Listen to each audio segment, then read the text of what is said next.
ସାଙ୍ଗମାନେ ଆଜି ମୋ ସିନ୍ଦୁରର ଅଧିକାର ଦେଖନ୍ତୁ। ମୁକ୍ତି, ବିକ୍ରାନ୍ତ ଆଉ ଶାଲିନୀ ଫଟୋ ଦେଖିବାକୁ ଯାଉଥିବା ବେଳେ କେହି ଜଣେ ଫୋନରେ କୁହେ, ମ୍ୟାଡ଼ାମ୍ ଏଯାଏଁ ଆଦିତ୍ୟ ଦାସର ଚେତା ଯାଇନି। ତାପରେ ମୁକ୍ତି ଯାଇ ଶୁଣେ ତ ରାଗିଣୀ ସେ ଲୋକଟିକୁ ଫୋନରେ କୁହେ, ତାହେଲେ ତମେମାନେ କରୁଛ କ'ଣ? ଜଲ୍ଦି ତାକୁ ମାର ଆଉ ଏଠିକି ଚାଲି ଆସ। ମନେ ରଖ ତମମାନଙ୍କ ଦ୍ୱାରା କିଛି ବି ଭୁଲ ନ ହେବା ଦରକାର। ମୋତେ କେବଳ ଆଦିତ୍ୟ ଦାସର ମୃତ୍ୟୁ ହିଁ ଦରକାର। ଏକଥା ଶୁଣି ମୂର୍ତ୍ତି ବହୁତ ଆଶ୍ଚର୍ଯ୍ୟ ହେଇଯାଏ। ମୁକ୍ତି କୁହେ, ନା ନା ନା, ଏମାନଙ୍କ ପ୍ଲାନ୍କୁ ଯେତେ ଜଲ୍ଦି ହେବ ଫେଲ୍ କରିବାକୁ ପଡ଼ିବ। ମୋତେ ଏସବୁ ଆଦି ସାର୍ଙ୍କୁ ଜଣାଇବାକୁ ପଡ଼ିବ। ତାପରେ ମୁକ୍ତି ସେଠୁ ଚାଲିଯାଏ।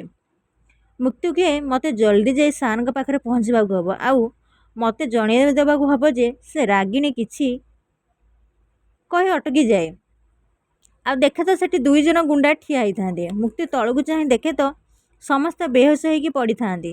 ମୁକ୍ତି କୁହେ, ଆଦି ସାର୍। ତାପରେ ସେ ଲୋକଟି ମୁକ୍ତିର ପାଟି ବନ୍ଦ କରି ସେଠୁ ମୁକ୍ତିକୁ ନେଇଯାଏ।